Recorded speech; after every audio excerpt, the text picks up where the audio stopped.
ॐ तव कथामृतं तप्तजीवनं कविभिरीडितं कल्मषापहं श्रवणमङ्गलं श्रीमदाततं भुवि गृह्णन्ति ये भूरिदा जनाः. So we are meeting after a long time. I've been away for almost a month. So the last class was sometime in late October or early November. So, if you recollect, we were discussing Sri Ramakrishna's conversation. We had just begun, in fact. So, to recapitulate, we'll just see. Uh, Sri Ramakrishna had a devotee, Surendranath Mitra, who was a deputy magistrate. And in those days, the British colony, when British ruled India, if you know, even a magistrate's post or even a deputy magistrate was considered to be a very high post. So, very few Indians had the privilege of becoming a magistrate because most of the clerical jobs were held by Indians, and British normally kept the magistrate's job for themselves.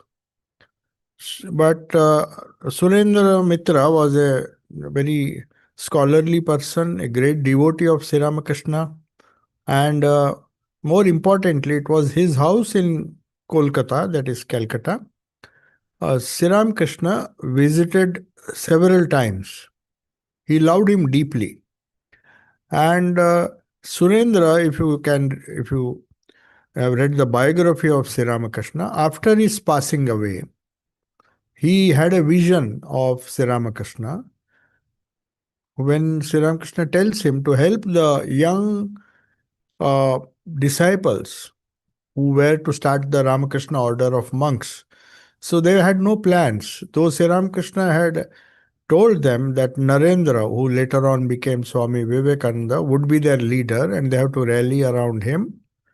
But he himself was not sure what is to be done, how to start the monastery. They were penniless, they were helpless, they had no money, and in fact, their parents, most of the parents, were opposing their taking to monastic life. Swami Vivekananda's case was still worse because his father had passed away and his family, that is his mother and his siblings, they had a, there was a danger that they would be thrown out of their own house. Though they owned a very big palatial house, which has now been renovated. It is in Simla area of Calcutta. So Simla is a beautiful area. They have the Ramakrishna Mission Vivekananda Memorial. The ancestral house was purchased from so many descendants. That big house, which once upon a time Vishwanath Datta, who was the father of Swami Vivekananda, had owned that house. But unfortunately, he died early, though he was a budding lawyer and he was, by Calcutta standards, it was a very big house. But unfortunately, the relatives, the greedy relatives, they came and occupied that house. And Swami Vivekananda's mother and the other brother and sister, they were in danger of being thrown out of their own house. So there was some litigation, and Swami Vivekananda had somehow managed to win the case with the help of other lawyers, and himself was studying law in Scottish Church College. He was a student of Scottish Church College. So from those days, it was Surendra Mitra's house, which was very near his house, that he met Sri Ramakrishna for the first time. Narendranath was invited to sing in Surendra's house. And when he was invited, because Surendra Mitra knew that Sri Ramakrishna liked to hear songs, nice songs, and Swami Vivekananda was a very accomplished classical singer. Even in those days, he was not Swami Vivekananda then, he was Narendranath. So, this house is a very important place of pilgrimage even today. It is still there, the Surendranath house, Surendranath Datta's house. And there in his house, there was a special festival. In Banaras, Shiva's next to the Shiva temple, there is Annapurna's temple. Annapurna is the where people are fed. This time I had an opportunity to visit that temple. No matter what time of the day, you will that temple, the temple authorities always keep on feeding people. Annapurna. Anna means food. Purna means one who supplies food. So she is the Annapurna in Banaras, the consort of Shiva, that is Vishwanath, who is the Lord of the universe. That's what Vishwanath means. So Annapurna's temple, Annapurna, worship of Annapurna is a very popular festival in Calcutta. And Surendranath, along with the worship of Ma Kali, Durga, used to perform because he was a very rich person, being a deputy magistrate in the British government. He used to invite so many devotees and feed them. And he was very devoted. So Sri Ramakrishna at 6 p.m. in the evening has agreed to attend the assembly of devotees in the courtyard of Surendra's house. Every house, if you see the old houses in Calcutta, they will have a big courtyard where they would conduct such festivities like Durga Puja. All the big pujas would be held in the courtyard, and they would invite hundreds of people to have prasad and attend the puja. Then the beautiful image of Mother Annapurna was installed, and there around her neck is a garland of flowers, hibiscus flowers, vilva leaves which have been offered at her feet.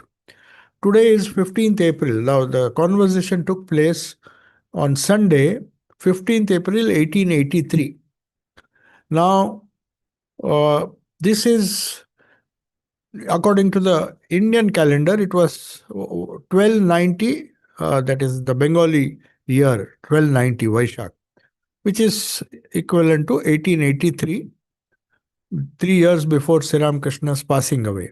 And it was 15th April.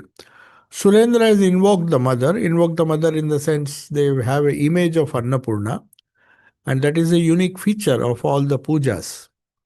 You see, Durga, they spend so much money, the image. Normally, in those days, now it is made out of fiber, but in those days it was made of clay only, clay images. So once the worship is over, there is a ritual where the image is immersed in the river. The significance of that is everything that is gross in this universe is subject to decay and transformation. So we worship the gross, trying to see the consciousness behind that image. It's not the image that we worship. And once that worship is over, you install the image, the subtle deity in your heart. And once you have done it, once you have established Mother in your heart, after the puja, you immerse that image, showing that the gross always has to be discarded so that you can, uh, the more eternal uh, quality which is associated with the deity is installed in your heart. So once the deity is installed in the heart, then there's no chance of the deity uh, being separated from you. That's the idea. So Visarjana, for many people, it's a strange thing. How do you worship an image and then immerse it? The immersion is a very important thing. So Surendra has invoked the mother. Once you invoke, you have to do puja as if she is a living deity.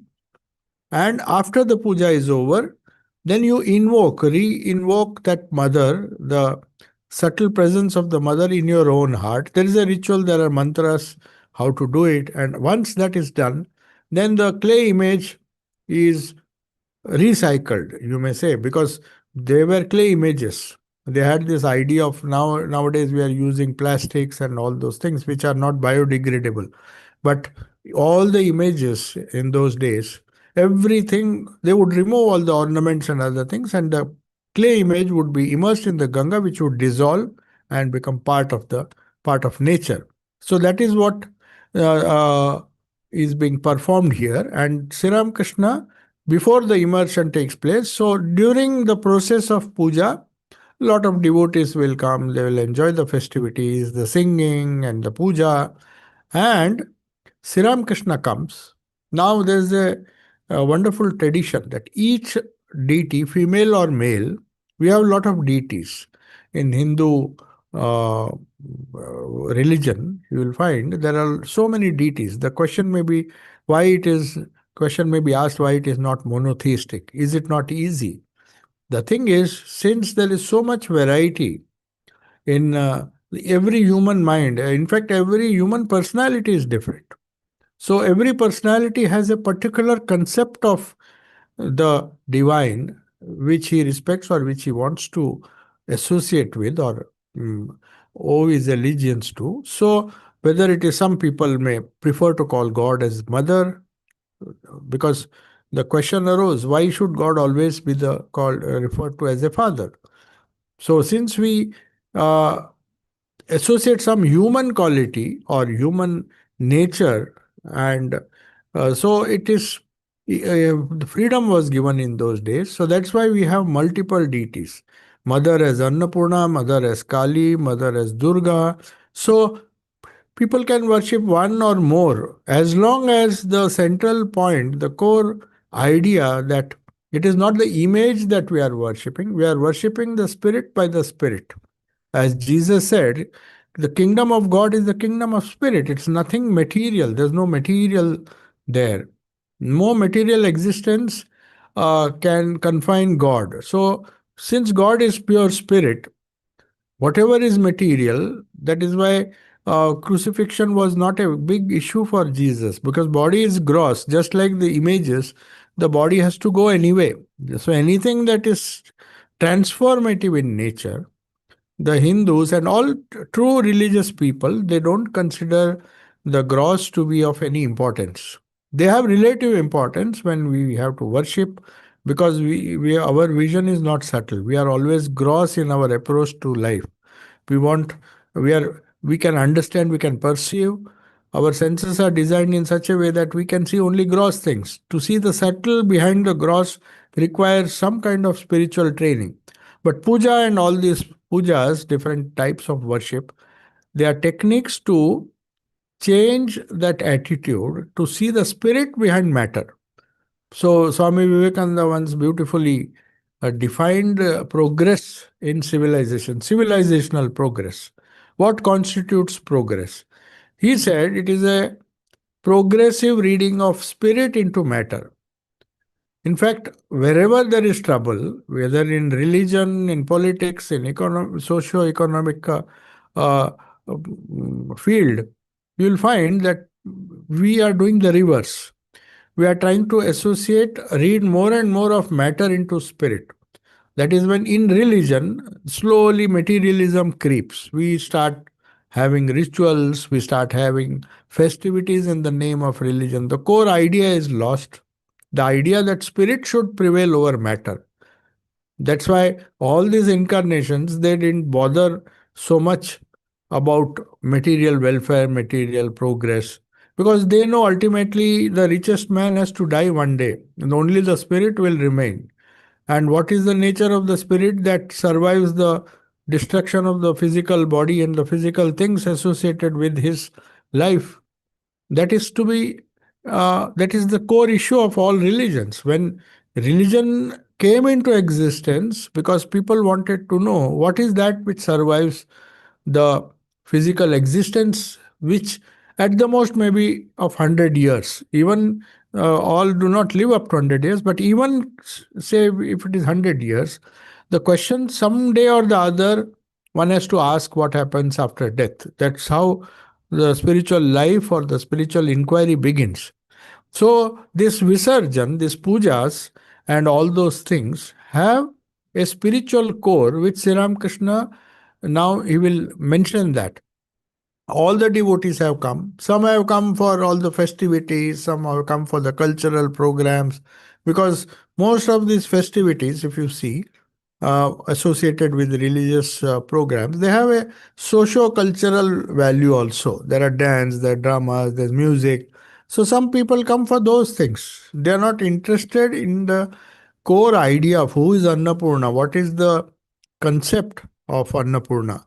But Siram Krishna, as soon as he comes, he is not bothered about who has come, what are the events, what is the refreshment that is going to be served. which are important for others. He's taking his uh, beads and he, or no, not beads, on his fingers. He is repeating the Mula Mantra. Mula Mantra means every deity has a particular bija. According to Tantras, every deity has a corresponding Bij mantra. So the moment he comes to Annapurna, he is repeating the mantra of Annapurna on his fingers. He is in a totally different mood. The devotees also, seeing him, everybody becomes silent and they also start meditating. Now he comes down and some very interesting conversations take place. You know, in those days, those who are aristocratic, I mean, those who could afford, they would not just sit on carpets or anything. They would have nice white linen sheets would be laid on there would be, uh, the whole courtyard would be covered with cotton carpets, which were white. And then there would be linen sheets and there would be bolsters to just, I mean, relax. Instead of chairs, they would sit down and the big bolsters, people uh, feel tired. They can't sit cross legged for a long time unless they practice yoga. So, naturally, for such people, for relaxing, the bolsters would be kept so they can just lean against them and relax. But Sri Ramakrishna even is so minutely observing all these things. Most of the Vaishnava devotees who are coming, some are singing some devotional songs, some are playing drums. And Thakur has been given a big bolster because he is a special guest. And they expected him to come and lean against that bolster. But he doesn't do so. Instead, he pushes the bolster away and makes a remark. See how minutely is observing everything. Sri Ramakrishna to the devotees, to lean against a bolster. Do you know how difficult it is to give up vanity? In those days, only the rich people, most of the houses, they didn't have this expensive bolsters. I mean, very big sort of pillows, to relax. Only the super rich would afford this luxury. So he says, see, it is vanity. The moment you lean against that, you feel that you get a feeling. And he says, as it is, do you know how difficult it is to give up vanity? You may think you are not prey to vanity, but it enters in no time from somewhere. Now, he gives a very crude example, but it is very effective. He says, even when the goat's head is severed from when they slaughter the goat, its limbs continue to shake, that it doesn't die immediately. It's limb, that means he's saying that, suppose he gives another example. Suppose you have a fearful dream. Even after you wake up, you realize that it was after all a dream, a nightmare. Even quite you're quite awake after having that dream, but still the palpitations of your heart continue. So what he is saying, that when it is so difficult to get rid of, if you become vain, if you pander to your ego, then no matter how much you try to lessen it, push it away, it again returns because you have been pandering it since childhood. You have been training and uh, associating yourself with all the achievements and the riches that you have acquired. You identify with them, and that vanity makes you vain. And it is, even he says, even if you forcibly push it away, it will return in some form or the other. The guests often put on long faces and complain. He's telling, you see, now you have given them such a luxurious place to sit and watch the puja. But if there are some houses who can't afford this, and many of the guests will complain that, see, we have not been treated hospitably. This person doesn't know, he has not provided the basic facility. So that ego doesn't go. Then Kedar, who was there, is quoting a Vaishnava uh, quote from the Vaishnava scriptures. Chaitanya, it is from Chaitanya Mahaprabhu, who was a follower of Krishna and the Krishna tradition that is known as Vaishnava Vishnu. He says, be humbler than a blade of grass, be patient and forbearing like a tree. A tree is subjected to winds and so many forces. There are people uh, plucking fruits from that, and they're treating it so badly, but the tree forbears everything. So it says, be humbler than the blade of grass, which is always trampled upon. So this is a proverb actually in uh, often quoted by Chaitanya Mahaprabhu, that be humbler than the blade of grass. Every time somebody tramples upon it, once that person goes away, the grass again goes back to its original shape. So it's very humble, it doesn't protest. And similarly, a tree also, be patient and forbearing like a tree. So now Sri Krishna, Vaidyanath arrives. He is well educated and an advocate in the High Court of Calcutta. He salutes Thakur, folding his hands, and takes a seat on one side. Surendra to Sri Krishna. Surendra Mitra has invited his relative, whose name is Vaidyanath, and he says, who is a advocate of the High Court of Calcutta. This is also a very important post. Uh, Education was not so very common in those days, and the British ensured that higher education was not so easily accessible for obvious reasons. It was not easy to get into college. Even Swami Vivekananda says, very few people, there were very few colleges, in fact, of higher learning. Most of them would drop out after matriculation, after high school. So, because that was not the, some of them who were rich enough would send their student, most of them to do master's degree had to come to Oxford and England and go to other countries, mainly England. So even Mahatma Gandhi, you see, he could not, to get a proper legal law education, to become a lawyer, he had to come all the way to London to study. So that was the condition. Higher education was the monopoly of the English people, though some of the schools and colleges, like Scottish Church College, which in fact, incidentally, it was Scottish Church College, the principal of Scottish Church College, William Hastie, who was from Edinburgh, was instrumental in introducing Sri Krishna to Swami Vivekananda as Naren, who was a student. So you see the few educated people of some of the few colleges, like Calcutta had a nice college, Presidency College and Scottish Church College. There were few colleges in Chennai and Madras, and then Mumbai. Apart from that, there were hardly any institutions of higher education. So these people were rare. This Vaidyanath, who was an advocate in the High Court of Calcutta. But Sri Krishna normally, he did not like people who had an air of vanity about them, especially when they were graduates and they were employees of, they had some high, in some high post. So Sri Krishna was very wary of them. He would like simple people who are humble. But this Vaidyanath was an exception. He says he has a very agreeable nature.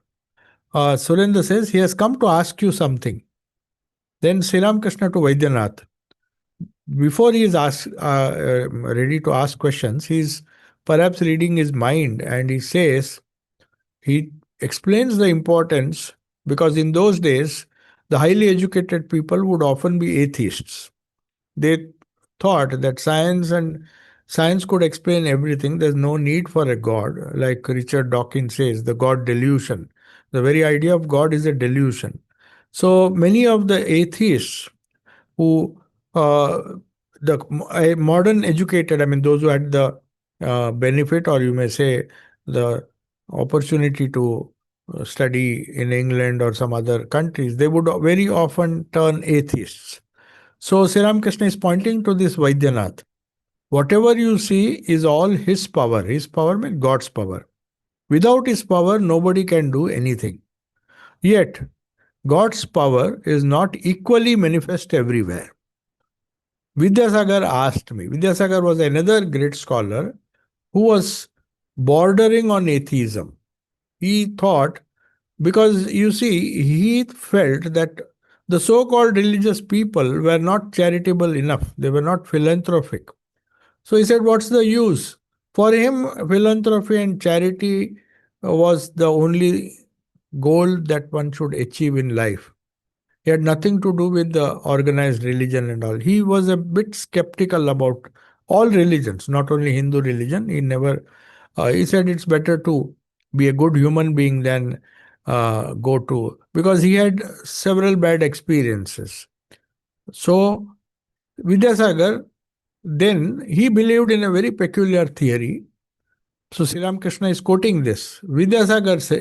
Believed, according to science, that everybody is born equal. Now, this is a ridiculous thing, even from a scientific point of view. No two children are equal in the same family. They may have the same genetic uh, constitution, but the same parents, but they are not equal. No, there's no equality.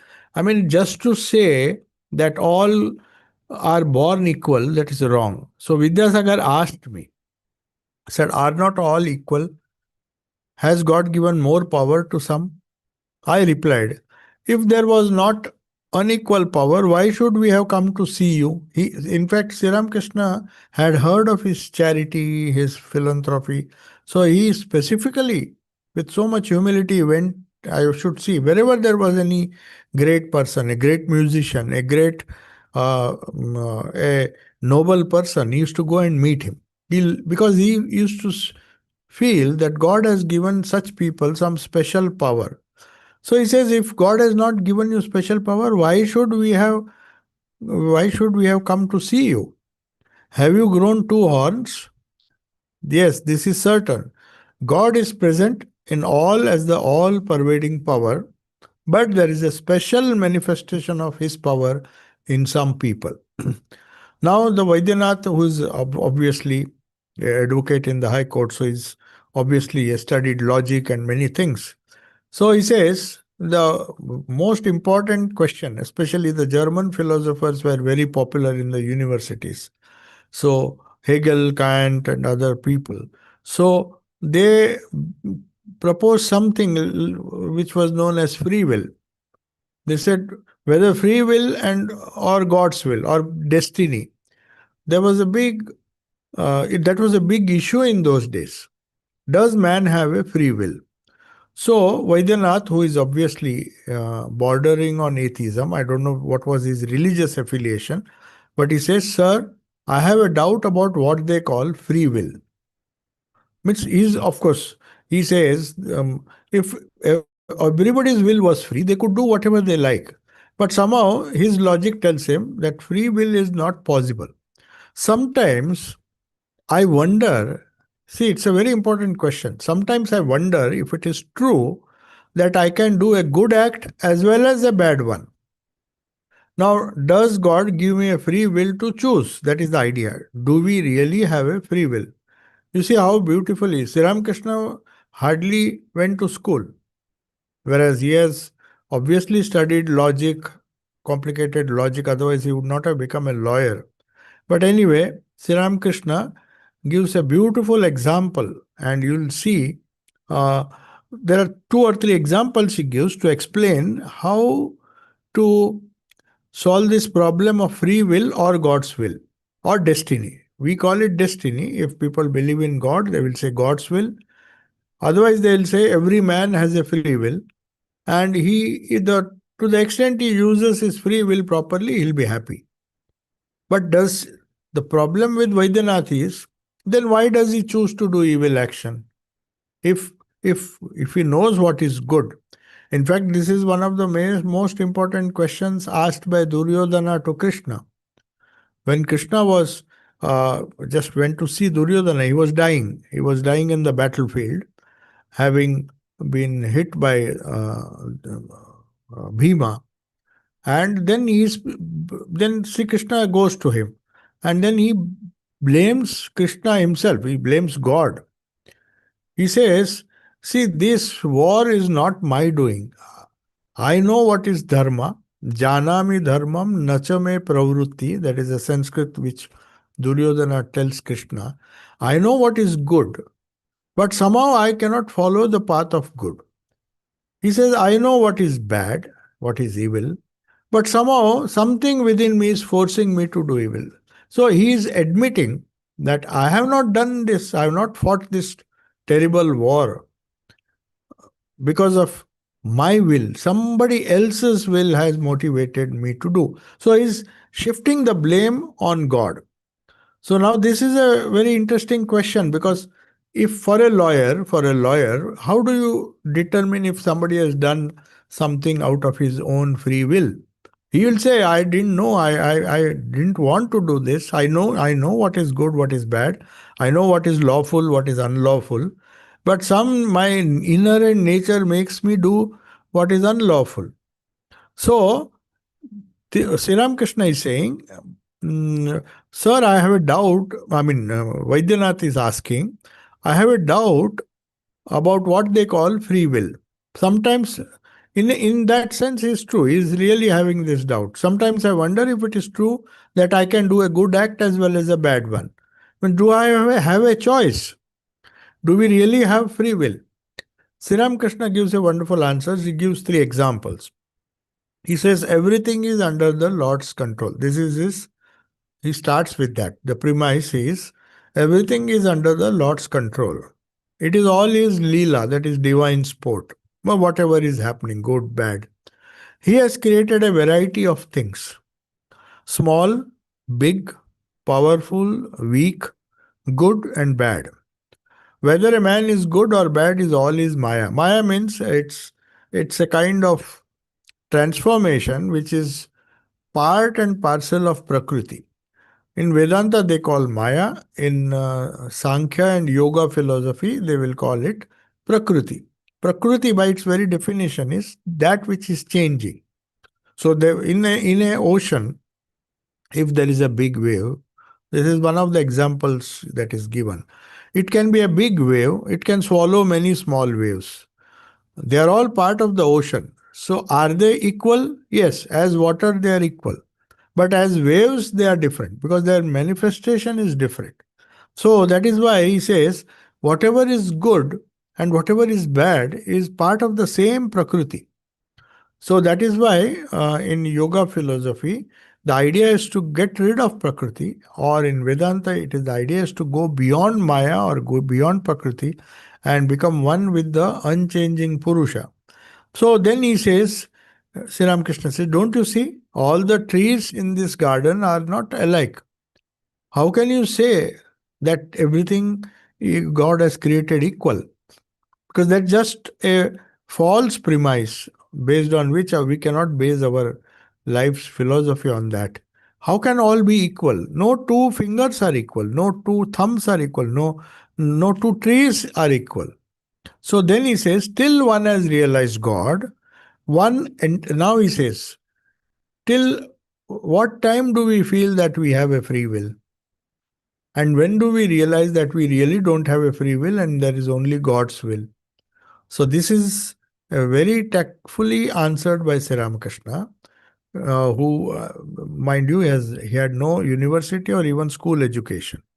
He says, till one has realized God, one entertains the feeling that one is free to act.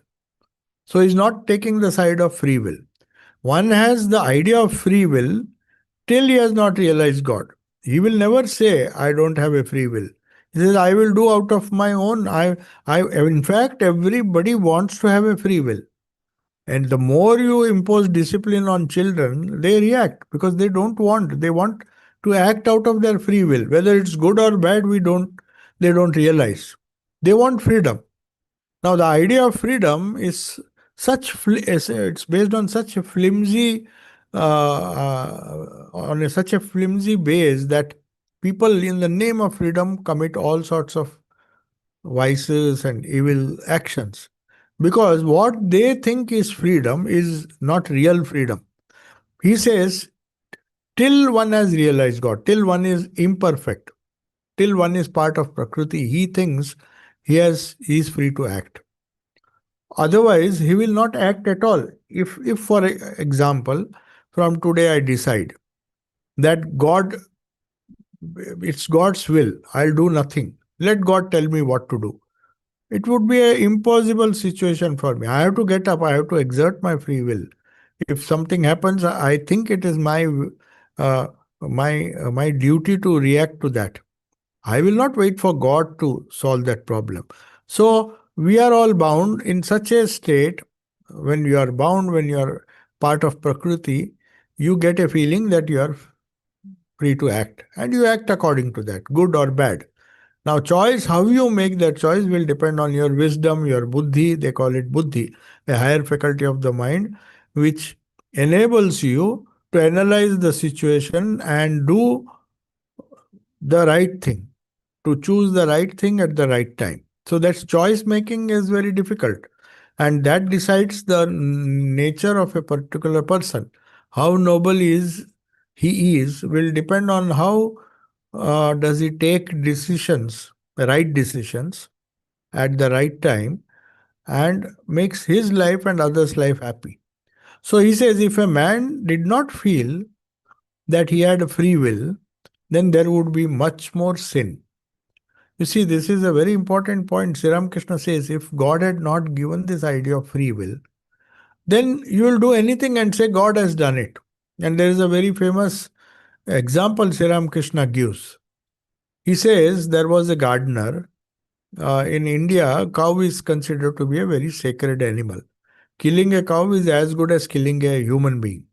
It's not just an animal like any other animal. Cow is considered to be so sacred that people, even by mistake, if they kill a cow, they will feel so remorseful as if they have killed a human being. So, anyway, he was doing his gardening. He was a wonderful gardener and he cultivated a beautiful garden. And everybody who came there and praised him, he would say, "Oh, this is my garden. This is I planted this. I nurtured it, and everything." So one day, uh, Sri Ramakrishna's story. It's not here, but he tells this story how he was trying to conveniently shift the blame on God. So a cow comes to his garden and eats away all his plants. So he's very furious and he runs out from his house and takes a stick and beats the cow because he was so upset that such with so much difficulty I had planted all these plants, and he hits the cow and the cow dies. Now this is just a story, but according to Hindu tradition, yes, it's a very big crime to kill a cow. So naturally, when somebody blames him, he says, "No, I didn't kill the cow."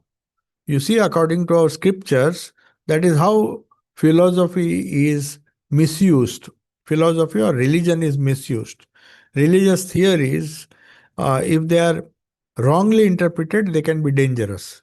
So there is an idea that is just to make a person humble. In Hindu philosophy, there is an idea that every limb of the body, eyes, ears, nose, smell, everything has a deity. So they say Indra is one god which who is worshipped. They are the presiding deities of the hand. So whatever you do with the hand, they say just to uh, just to obliterate the ego uh, that I have done with my hands, I have done. You just attribute the success to Indra. You say because of the grace of Indra, my hands were are skillful and have skillfully performed this task. And you just to reduce your ego, you attribute your success to not to your hands, not to the skill of your hands, but to Indra. So he misused it. And he said, I didn't beat the cow. It was Indra who made me hit the cow, and the cow died. So the sin will not come to me. Indra should not have motivated me to be angry and hit the cow. So don't blame me. Don't blame my hands for killing the cow, but blame Indra.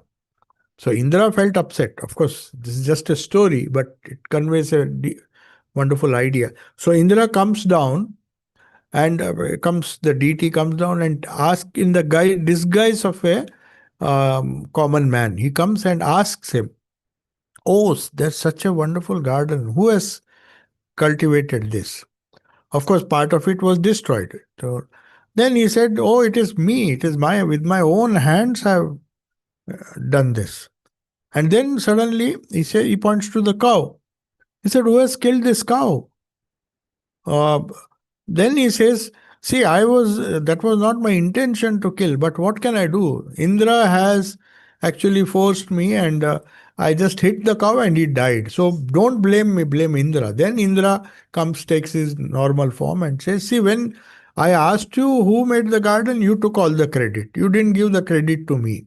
When the question of sin of killing the cow comes, you push all those things, push the blame on me.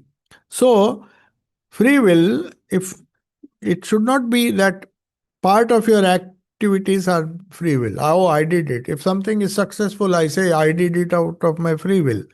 And if something goes wrong, I said, what can I do? God has made me do all these things. So it is very convenient to shift the blame on God. So if then Sri Ramakrishna says, still one has realized God, that is, he has realized his divinity, he entertains the feeling that he is free to act. And if that were not there, then there would be a lot of sin. Now we feel guilty. Even the smallest mistake, something we say to someone, we feel guilty because we feel that we have shouted at that person or abused him for out of our free will. So we feel it is our will tells us, free will tells us, you go and either ask for pardon or at least don't do it again. So if for some reason, if you think God is shouting at everyone, then you go on shouting at everyone and blame God for that. So if like Duryodhana did, he blamed Krishna. He said, "You have made me.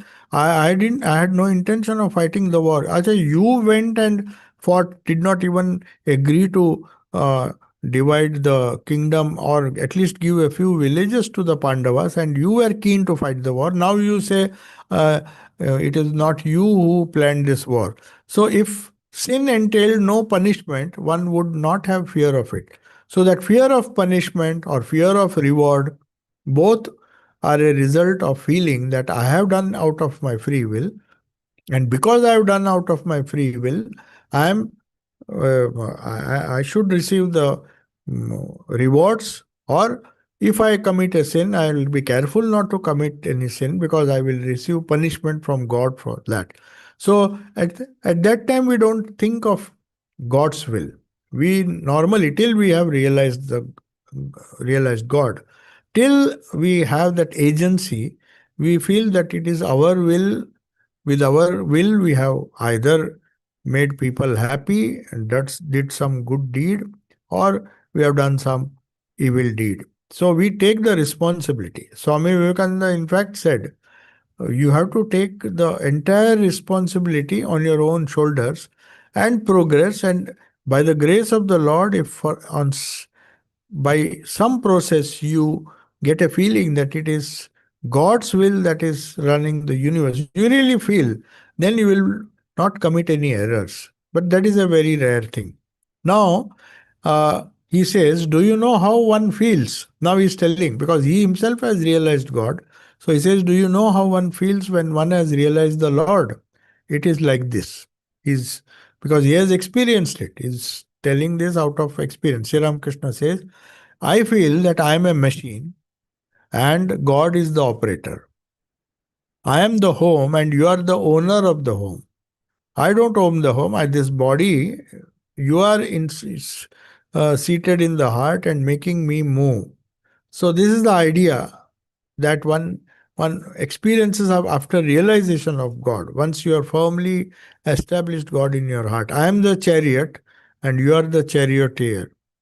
I move the way you make me move. So, this is really what happens to a realized soul, not to everyone. I speak the way you make me speak. So, this is Sri Ramakrishna's.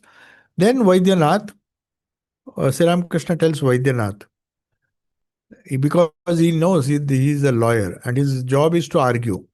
And just to uh, examine him, he says, it is not right to argue. What do you think? He's not saying, he's just asking his opinion. It's not right to argue.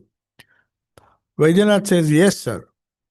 Now, he is not speaking of argument when fighting a case. Sri Ramakrishna, he has understood that he is referring to religious ideas. You cannot be a lawyer and try to question everything. in the court of God. Otherwise, you will end nowhere.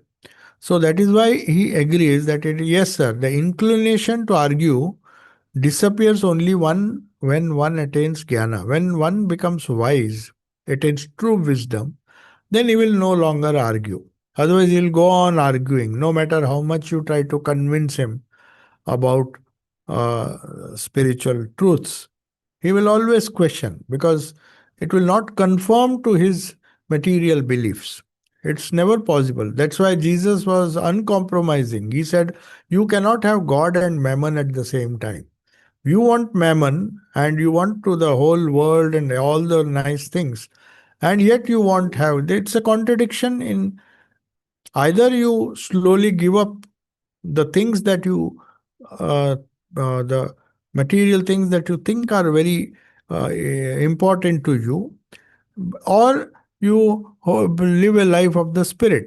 I mean, I'm not saying Sri Ramakrishna also doesn't say that you have to give up everything, but to the extent you are have your firm belief in the spirit, it should it should be seen in one's life. Whereas Vaidyanath says, yes, sir, the inclination to argue, otherwise you'll keep on arguing whether this is true, that is true, and read all the philosophy books in the world and not come to any conclusion, then we can't attain anything. So, till one attains jnana, jnana means true wisdom, spiritual wisdom. So, then Sri Ramakrishna is very happy that being a lawyer is not, he is agreeing that he should not argue. Then Sri Ramakrishna, he knew a few English words, uh, used to mostly speak colloquial Bengali, and he had learnt he learnt a few words like thank you. He says thank you. And he used to say it in such a funny way that everybody started laughing because he said this in English, not in Bengali. Then he says, thank you, you will succeed. When a person talks of the Lord, people don't believe in him. If some spiritually advanced person says that he has seen the Lord, even the ordinary people don't believe him. Like Vivekananda, he was wanted to test, is this person who says I have spiritual experience, I have the experience of the existence of God, then you have to show it to me. Till he was shown, he did not accept him, Sri Ramakrishna's word for it. So that is how a doubtful person always, what's the time? 25. So 5 minutes. Okay. So if some spiritually advanced person says that he has seen the Lord, even the ordinary people don't believe him.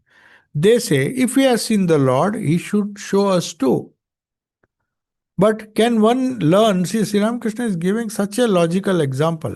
Can one learn the science of examining the pulse in one day? For example, somebody has to be trained to be a doctor.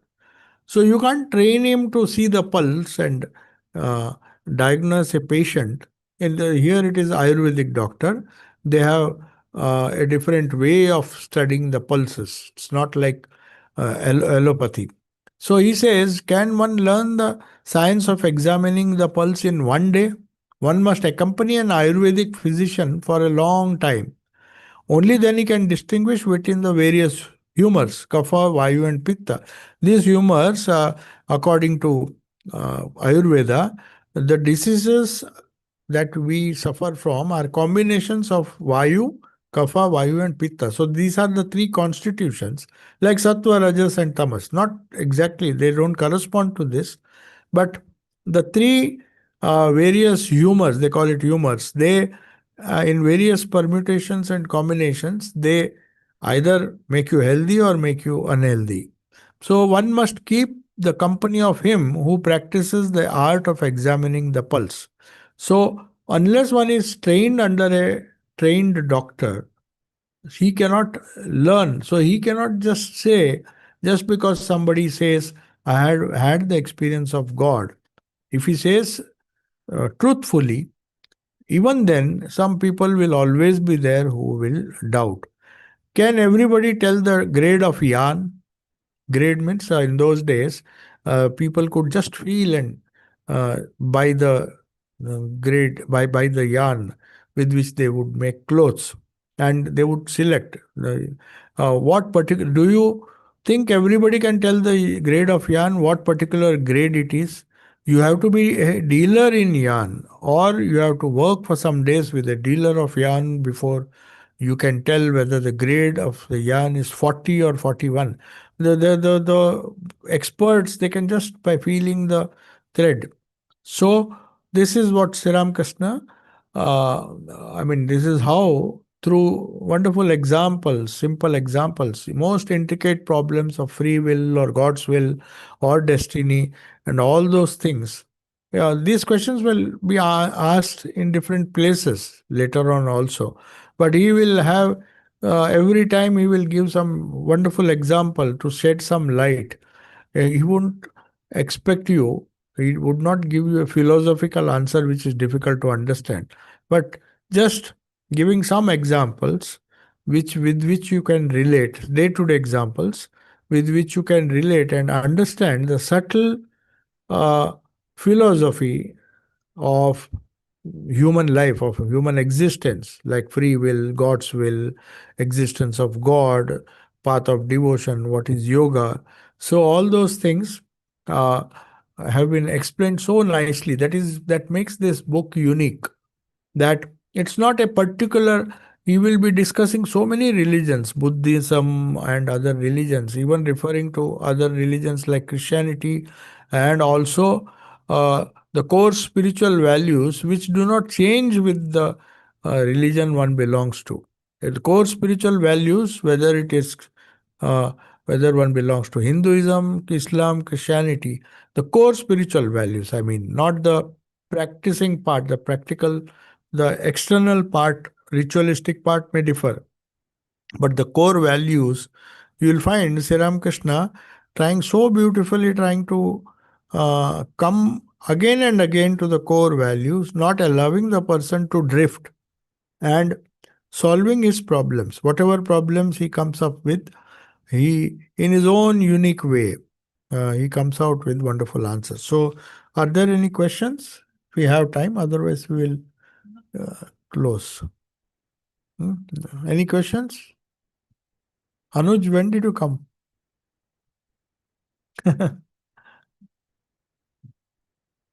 So we'll conclude now and we'll go for Om Shanti Shanti Shanti Harihi Om Tat Sat